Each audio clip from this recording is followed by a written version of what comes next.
Good evening, everyone. Thank you for joining us for the discussions around Riding with Fire. We have on our panel, we have 4 activists, 4 community members who are doing great work in this community. So I'm gonna let them introduce themselves by starting with Sharon. Thank you, Miriam. My name is Sharon Brizolara, and I'm Director of Inquiry That Matters. Thank you. Jessica. Hi, I'm Jessica Rohn. I'm the Director of International Programs with the McConnell Foundation. We work in Nepal and Laos, as well as here in the North State, originally from Trinity County. Glad to be with you all. Thank you, Jessica. Annalise. Hi, I'm Annalise Pierce. I'm the founder and editor of Shasta Scout, and we're free online, diverse and in-depth news for Shasta County. Thank you, Annalise. And Laurie? Hey, I'm Lori McNeil, the founder and director of the Civic Hacker Network, and based here in Redding, California. Thank you. So this is, we chose this movie because it's also International Women Month. So, and we have those powerful women that we're gonna learn from. So for the first question, I would go with probably Annalise. How did the journalists in this film hold powerful people and institutions accountable? I thought it was super interesting, actually, because the journalists worked to hold a number of different groups accountable. They definitely worked to hold government officials accountable and politicians, but also, you know, illegal types of activity, like from the mafia that they described. So they were really working from all sides to hold all kinds of people accountable, which I thought was really, really amazing and fascinating to watch. Thank you. You are, the founder and director of Shasta Scout. She's an independent media. How can you describe independent media, specifically the challenges for women? Yeah, Shasta Scout developed because so much of media has become controlled by, you know, large corporate interests over the last years, and independence is, of course, fundamentally important to holding powerful people accountable. So I think what they're doing in India, of course, is tremendously remarkable. What we do here is nothing as doesn't require nearly as much courage as the work they do there. But I think in many ways it's quite the same type of work, working to hold all parts of the community accountable, especially people in power, and to amplify and provide a platform for voices that are traditionally less heard and less listened to. Thank you. Jessica, what did you understand about the caste system in India and how it shapes the lives of Dalits? Yeah, so my direct experience, I'll just, remind everyone, is in Nepal. I have not yet set foot in India. I'm waiting for the right opportunity to take that meaningful step.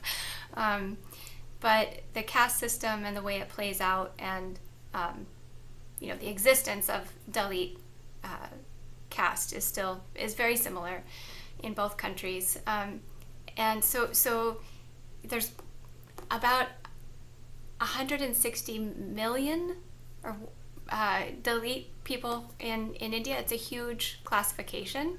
The system was legally outlawed in 1948 in the Indian Constitution, but that's coming up against over 3,000 years of cultural practice, with deep ties to religion that's still part of the mainstream culture. So what you see in terms of law and practice is not going to be the same. In terms of the caste system, there's the structure of the priests, the merchants, the warriors, and then Dalit is actually completely outside that whole caste system. So you're really saying, this group of people is not worthy of even being in the caste system. It's an indication of the dehumanization of that category of people. And how that plays out is, extreme vulnerability. They don't have rights. Maybe legally they do, but they're not in practice, not so much. And then you also have the intersectionality of then being a Dalit woman, where in Indian culture, I think it's a safe generalization to say that women are systemically marginalized with a lot of restrictions to access and movement that men don't experience, particularly, around times of menstruation.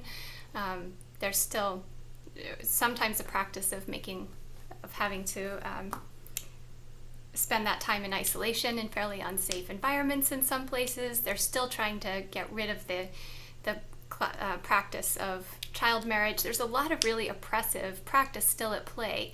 So then you have a Dalit identity and a woman identity makes for just a heightened vulnerability. But I also want to point out that there's a difference between systemic privilege, or the absence thereof, and individual power. So there are individual Dalit women who are extremely powerful, as we saw with some of these journalists, who have become amazing scholars and are really exerting influence. So that is, I don't want to say that all Dalit women have not been able to turn the tables on its head and really achieve great things, because they certainly have, and they need recognition, but they haven't had the system of privilege to support them, so they've encountered more than their share of obstacles in getting to where they are. That's what I've seen so far. Thank you, Jessica. Lori, you have a platform called Civic Hacker Network. So how is being change maker? How do you use that platform to make change? So, the Civic Hacker Network is the community that arose after the event, the Civic Hacker Summit, which is where we started. And that was actually, part of my learning journey to look around and recognize that there are people with these amazing stories who are making an impact, people like the women who are the focus of this film, for example. And, that globally, there are more people who are willing and able to contribute and work on the solutions to the problems they see in their community than there often are opportunities, right? Like what Jessica was referring to, right? Who do you have to be to enter the room where change is being made? So with, the Civic Hacker Network, it's a community of support, of resource, a sharing, of collaboration across borders, so that the change maker in, some rural community in far northern California or in Alabama can learn about and learn from what's working in a community in Kenya. And like with this film especially, I'm kind of reminded of the work of Project Over Zero and Rachel Brown. My group screened a film that her work was featured in with CC Niamani Kenya in combating political violence around the election time, and how their use of simple text technology, they were able to leverage that into doing some narrative work, and really kind of squashing and using people power with that technology, just a little bit of technology that let them scale their efforts to really make an impact that, was felt by everyone in the communities. And so here, with these Dalit women, I was struck by, what they were doing and how that ties into, you know, how important, the local narrative building is and can be, and the climate that that can help create for moving the needle on some issues. And, I appreciate Shasta Scout, right? Because, she's creating that same opportunity here for us to locally take hold of what the narrative is about the issues in our community and, lay the groundwork to change what needs to be changed. And so, yeah, with the platform, what we really see is that there is that person who's in isolation and, not a major city. Like there's in New York or Chicago, like really fantastic civic tech communities and hack nights and, all these things happening. So if you were a change maker in that environment, and granted, there's some equity issues, cultural, the things that are needing to be worked on in that space, but nonetheless, there's an opportunity for you to interact and engage with somebody and sustain your efforts. And we want the same thing to happen in all those in between spaces. So if you're not in Chicago, if you're, outside of that area, how do we make sure that you're not alone, that you have what you need to keep going, and also not start from scratch, and learn, the lessons that are freely available, so that, we get more people doing the work. So that's really our goal and mission. Thank you, Lori. Interesting. Now, Sharon, what are other mediums that we can use or techniques that we can use to get some change? Yeah, that's a great question. And, in some ways, we've all been talking about different media. And, Angela Davis, she was featured on many things, but in a recent masterclass about, kind of rich Black History Month perspectives. And, she said something that she said before too, that the work of social justice, we really need it to arise from what we love and what we have to contribute. So, for example, Ta-Nehisi Coates has written some beautiful, powerful essays and also fiction that have moved people. There are poets, Audre Lorde and others, who have written poetry to inspire action, to show up and be seen and call attention to things. I think one of the powerful things about poetry, and whether it's textile arts, we have an opportunity. We're probably going to have an opportunity in this county to talk about a social justice quilt project. And certainly poetry and literature has always been one of those tools for social justice. And a lot of that is being able to be seen, to also have that support in being seen and being heard. It's another way that other voices can step forth and be heard. And it's also a way for messages, if you think about powerful paintings or a dance performative piece, that kind of sneak behind our defense structures, behind our rational minds that say, no, I already know what I believe, and I don't want to hear a different opinion, or I'm ready to challenge that other perspective. But if we feel first, if a thought or a feeling or a perspective comes to us before we deconstruct it or argue against it, that's different. That's something arising internally, and often on many social justice issues, it's connecting with our lived experience in some arena. So I would say that. And the other thing in what folks have been sharing that's really struck me in terms of the accountability piece, that in the film, those women supported each other and held each other accountable. This is how you use these tools. You don't need a whole, news studio, but you need some tools. This is how you get this is what an angle of a story means. They supported each other, and they had that personal and collective accountability, which is something, I would say we would benefit from having more of in our public discourse.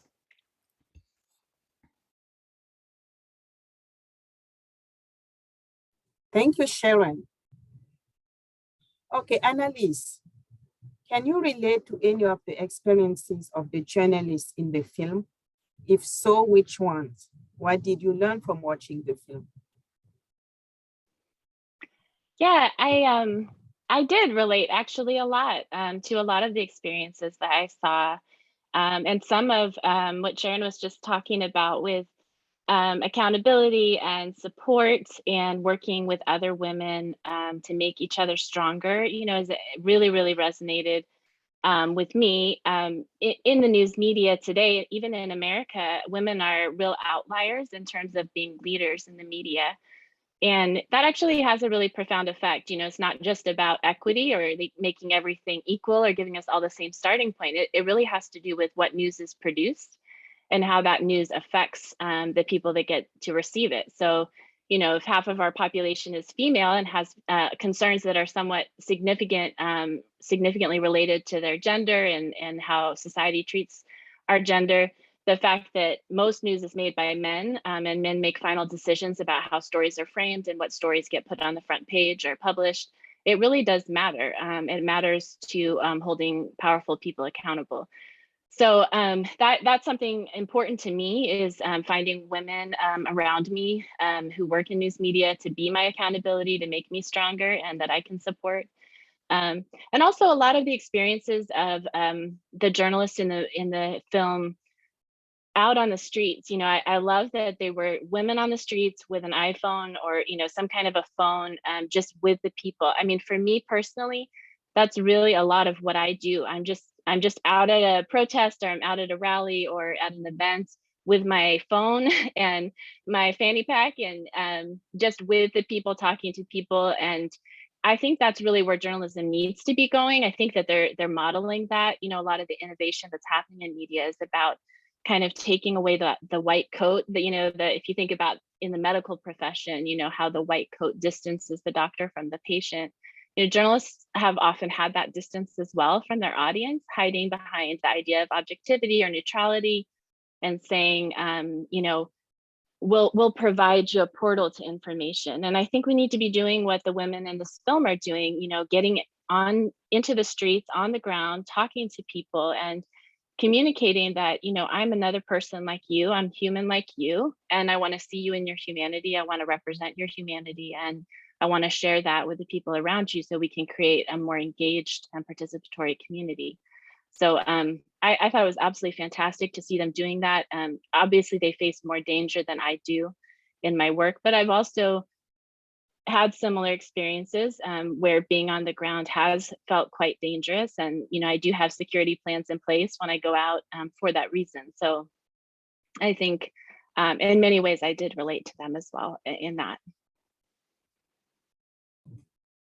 Wow, thank you so much, Annalise. My next question will be following up with what you said, Annalise, and that will be for Jessica. What have you seen regarding diverse representation about among newsroom staff in the course of the McConnell Foundation work in Nepal? What have you seen when you go there for work? Yeah, I've actually had a lot of occasion to be in contact with some news outlets in Nepal, which has been wonderful. For a long time, the McConnell Foundation actually funded a network of professional women journalists. So, you know, in watching this movie, I just kept harkening back to so much of the experience I had working with them, with all of those women. The difference, you know, is that they were a professional peer network. So they were able to provide a lot of encouragement, that mentoring, support, social support, capacity building, and really encourage new young women to enter the field of journalism and to show, hey, there's a support system, there's opportunity for you here. That was working well, but the challenge is that then they would still re-enter a male-dominated newsroom individually, and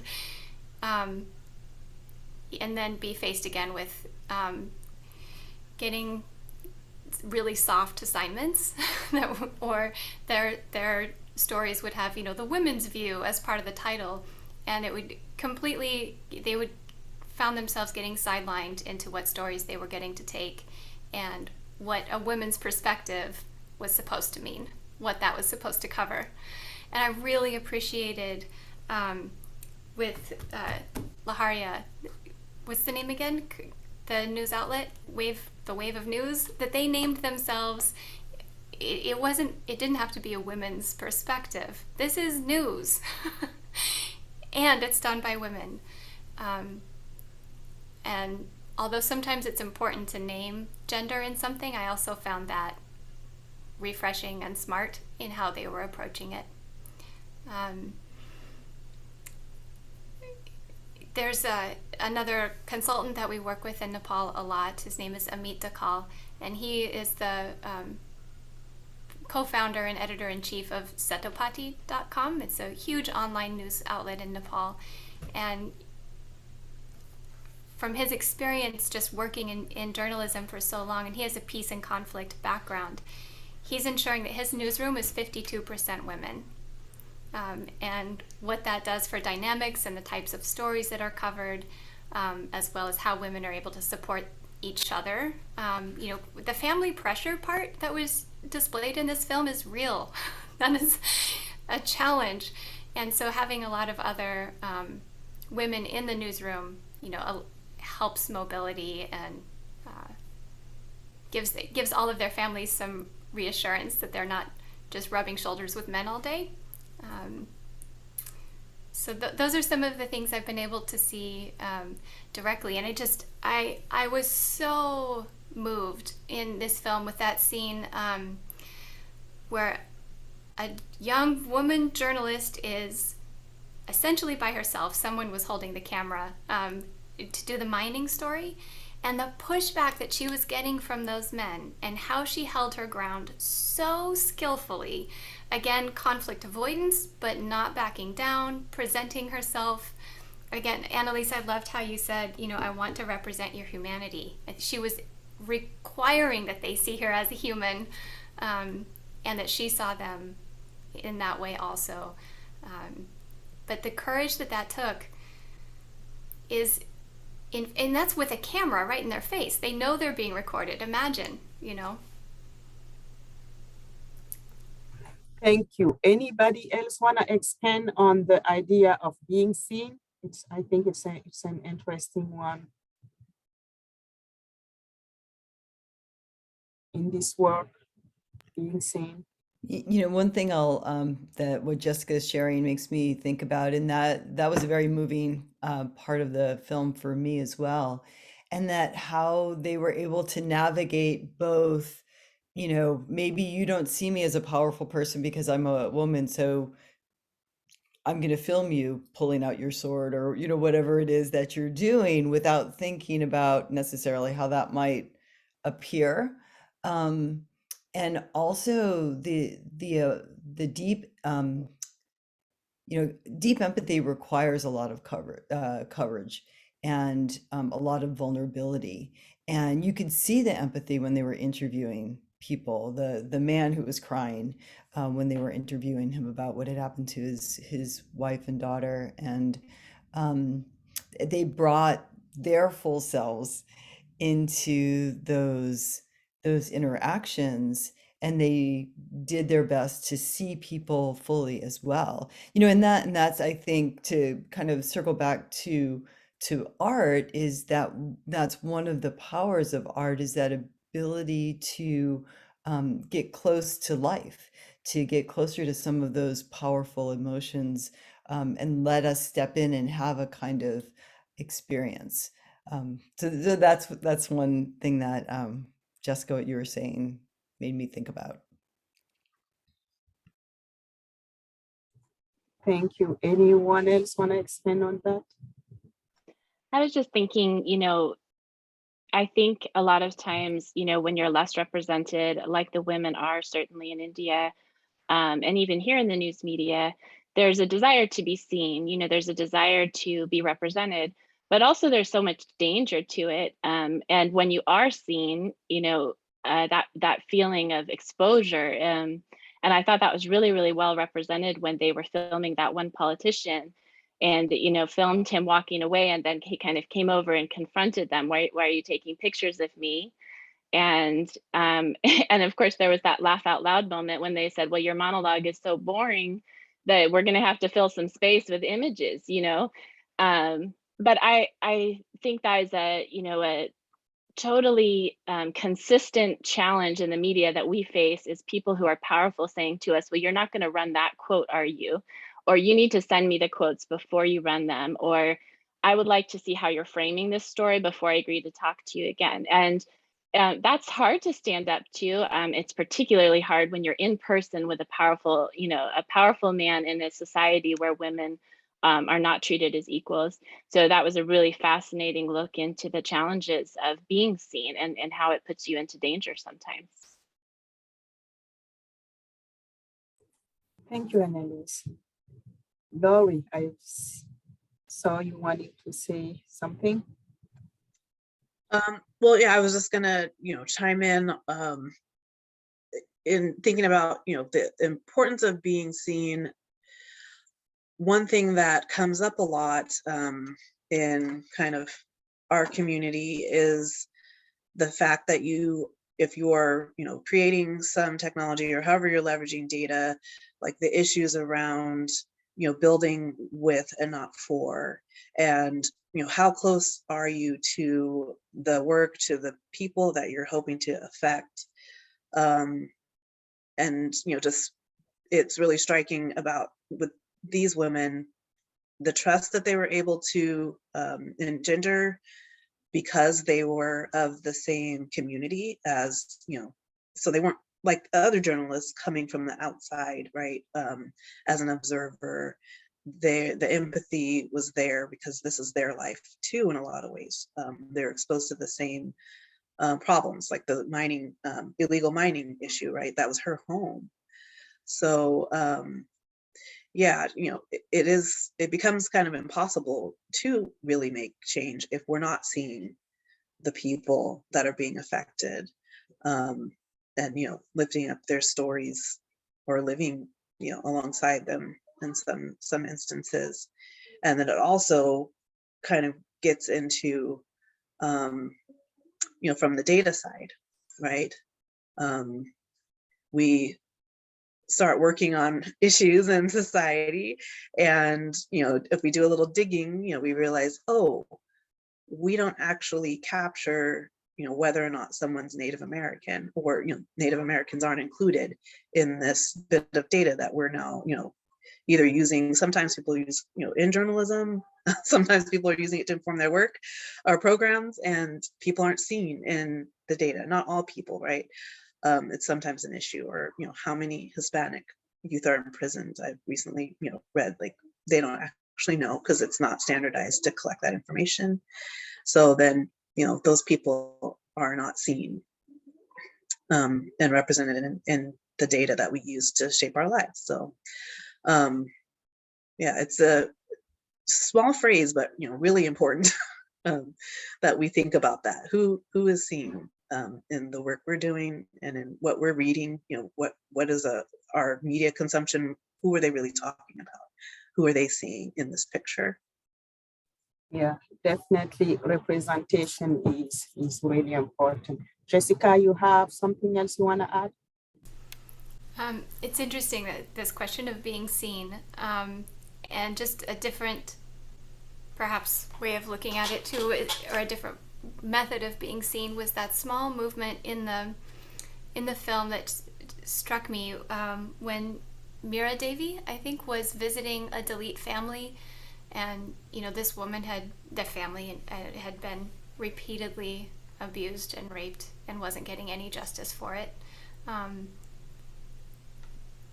Just that whole scene, she was so tender and skillful in how she approached them to solicit their story, to help them gain visibility in a way that was supportive and not exploitative or extractive.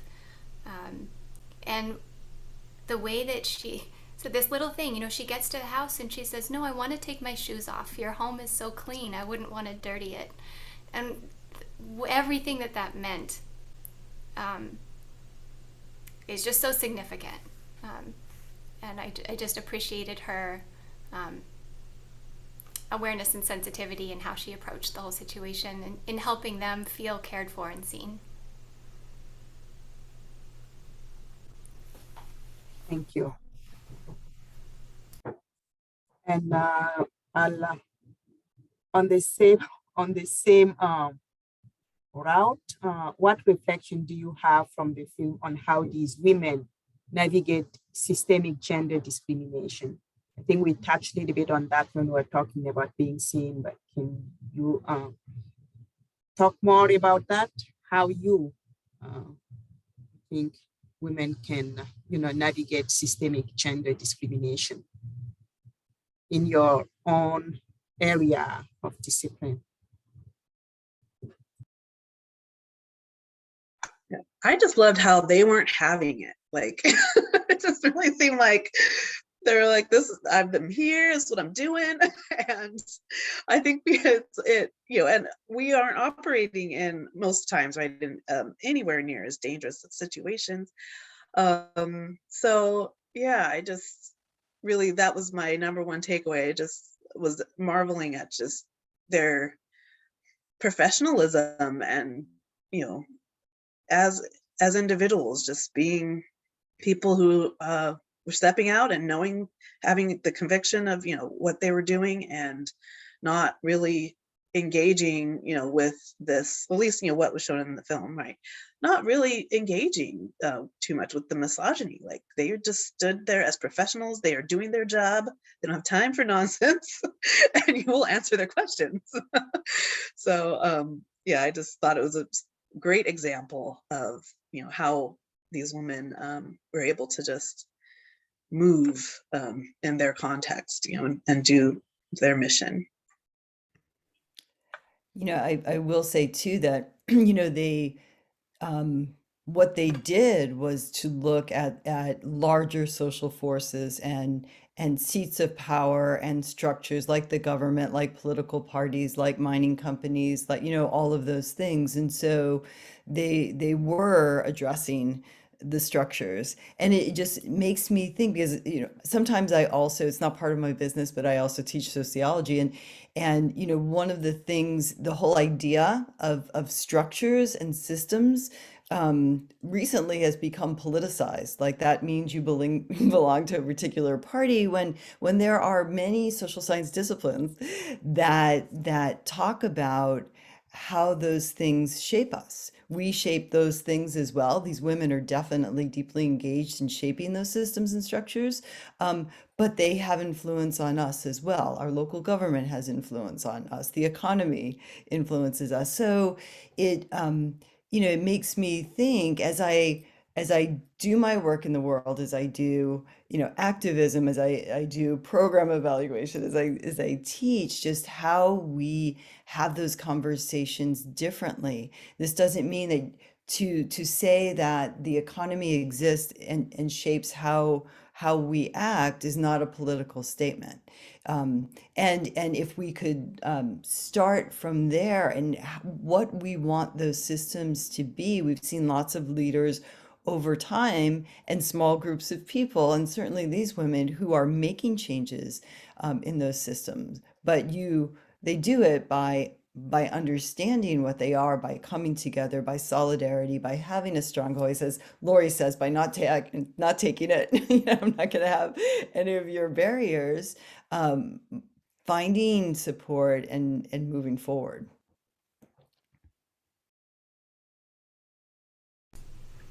And I love seeing them being women in their homes as well. I think I'm a mom, and my kids are involved in my work in some way almost every day because it comes home with me. And watching the discrimination that these women faced from their own husbands or partners, but the really strong way that they really just kind of, in a sense, ignored that, moved past it, and modeled to their daughters what it looks like to be a strong woman and engage with the culture. I mean, that's a huge part of system change, right? Is modeling for the next generation. This is what it looks like to be a woman who's powerful and who's going to hold powerful people accountable. And then a big part of how women were able to do that, were able to say, you know, I'm going to do this anyway. I hear you, and this is how I'm going to proceed, is that there was that economic incentive. They were making some money doing what they were doing. And what that does, you know, for family buy-in, think, oh, well, you know, mom's going to go do this thing. We don't really think she should, but it sure is helpful, that paycheck. And what that does, the economic empowerment, is a real factor for creating, you know, for righting some disparity. In Nepal, we have had one of our longest running projects has been supporting Mahila Shakti Bikash Kendra Nepal. Loosely translated, it's a local NGO in Nepal. It's a Rural Women's Leadership Development Center. And their model has been to create village women groups. So you take a lot of most highly marginalized, highly isolated women and create social groups, and then teach them leadership skills, self-empowerment skills, teach them what they have in common, and you create that social solidarity. And it's a gender-only space where they can just speak freely. You know, it's a safe space, a brave space for them to share their experiences with each other, without also having to then, you know, deal with the denial that's present when they're trying to do that around male figures also. And then once they have that social support, they've added an economic empowerment of microlending amongst themselves. And that part, then suddenly, you know, mom, grandma, daughter, they all have permission to go to those meetings, you know, and they're able to start their own businesses, and it really has changed family dynamics, and then also leadership dynamics. There's a lot of those women that have been elected in their local governance systems now because of their empowerment from that process. And I just think that that model, you know, of basically an affinity group to build solidarity, you know, that's where movements can build. You're like, is this true? You know, you get rid of that gaslighting element and that you can shift power that way. Thank you, Jessica. To build on that, what example for mentorship did you see in the film? How does mentorship have the power to change someone's life? Building on what Jessica talked about, and Annalise, you brought up being a mom, having kids.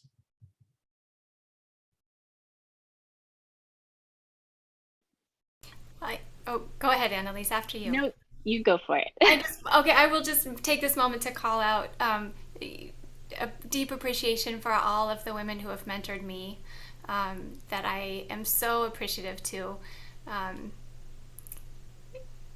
And that, you know, there was this, I can't remember how old I was, you know, it seems laughably young now, but when I felt like, when I was recognizing that there were women younger than me entering the workforce, and that I made that conscientious decision, hey, you know, I need to be a good ally, mentor, leader, and that means holding myself accountable to how I perform, staying, having just a lot of gratitude for those who have helped me along the way and making sure that I can pass that on.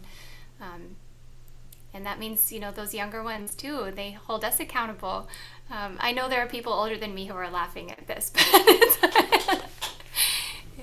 it happens all along the road.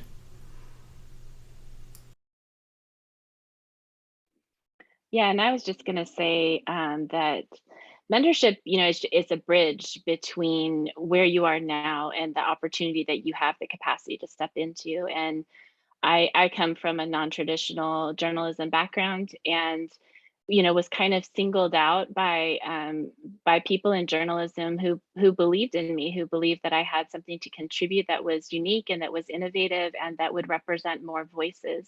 And that's really, I think, kind of how power begins to shift hands, is instead of maintaining these power structures where there's certain gatekeeping that invites certain people into the profession or the opportunity, mentorship can create that bridge to say, no, you can do this, and I believe in you, and I will support you. I will have your back. I will help you, so that you know and you believe over time that you can. And I think, as we build a news media organization in Shasta County, and we look to bring on people from the Native community and other people of color onto our staff, that's a primary goal for us. But in a community where finding writers is already difficult, and that's primarily white, finding writers who are people of color is very difficult. And that's where it becomes our job, not just to say we want to hire people who are diverse in representing different backgrounds, but to create bridges, to create ways where we say, we believe in you, we have your back, and let us, provide this education or this support to get you there. That's what people have done for me. And I hope over time, that's what we'll be able to offer through Shasta Scout to lots of other people too.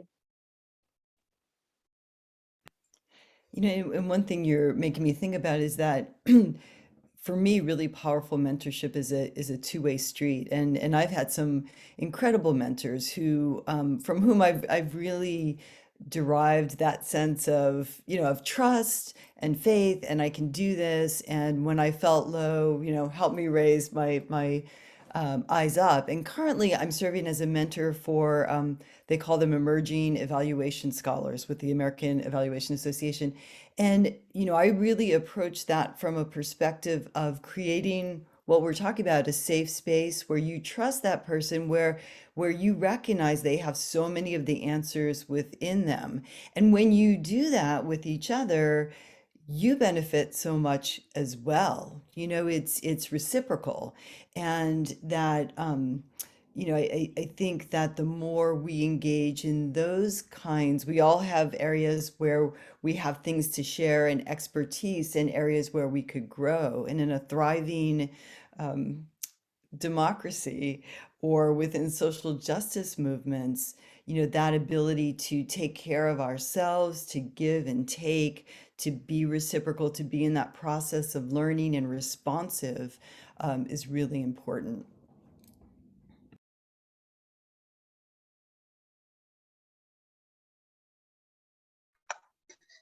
Oh, and Miriam, we're just coming off of the Wow, That's Engineering weekend, right? So when we talk about affecting a life, it's something that definitely keeps me and the folks in the Society of Women Engineers here going on, the educational outreach and being there for girls. And we have a great peer-to-peer also mentoring amongst each other. But every year we get the girls who have aged out of the program, and they come back to help the younger ones, to help with the event. And we have girls that are our co-workers now, right? Like, well, not mine, but some of the ladies that are at engineering firms here, like, they are now working alongside women who, when they were much younger, because we've been doing this for 11 years, right, that they went to the program and had that moment of, hey, look at these women and what they're doing. And of course they've had teachers and people to support them along the way. But it's I tell people, like, you think that maybe a young person that you were hoping to mentor, that you're mentoring, that they're not hearing you, or they're like, what does this do? But they may, you just never know. Like, they are listening. It does have an effect. And it is so important. When you fast forward 10 years, you may not always get to see firsthand or get the credit, but rest assured that there's impact there. And everybody should do it. Each one reach one. Lori, just to add real quickly, I think what you just mentioned isn't mentorship and that kind of social connections is one of the largest factors for resilience, especially in terms of combating ACEs. Yeah, good point. Yeah. It looks like we are almost at the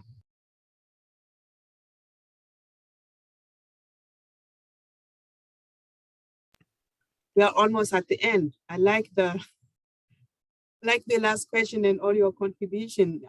I have like a mentorship is a bridge from where you are now to where you can be.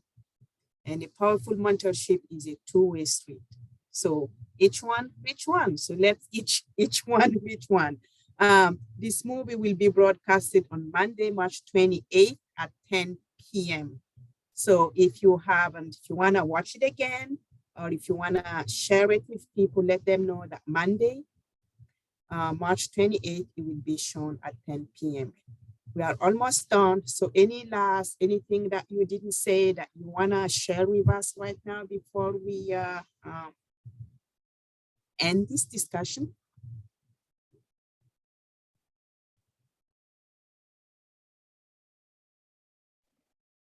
No? I think one of the most inspiring things to me about the movie were some of the really amazing quotes from Mira about democracy and the central presence of the media in promoting democracy. And, you know, if we kind of pare that down to what that means, it really just means that the press is about giving access to information to the people who have the power to create change. And without real information, we're hobbled in our ability to change the future for our community. And that's as simple, I think, as media gets, you know, in an era where media is so politically complex and, you know, polarizing. Really all the media is supposed to be doing is bringing information to the people so that people have the power to create change. I love the way they did that. I love the way they articulated that, the way Mira articulated that. And I hope it's what we accomplish at Shasta Scout. Thank you. And given the current, you know, situation right now, that's on the front page with, you know, the war in Ukraine, and hearing about what is going on inside of Russia, which has been going on for a long time, right, with regard to journalism and the media, and how that shapes then what people know of the reality of what their own country is doing, their own government. It's just a striking, you know, brings to the fore Mira's point about, you know, the significance and what can go wrong in the dark, in, you know, what can happen that is right for people when there's someone there to represent the right voices and speak truth to power. Yes. So Myra says that journalism is the essence of democracy. So, Jessica? Just a quick gratitude to everyone in all of the capacities that people are finding ways to raise awareness, raise visibility, raise voice to people who are systemically marginalized or who have not had their voices fairly heard. So many ways that everyone is doing that in this room and everywhere else, but just gratitude to everyone who continues to do that. Yes, I'm feeling very grateful too for this discussion and for the film, for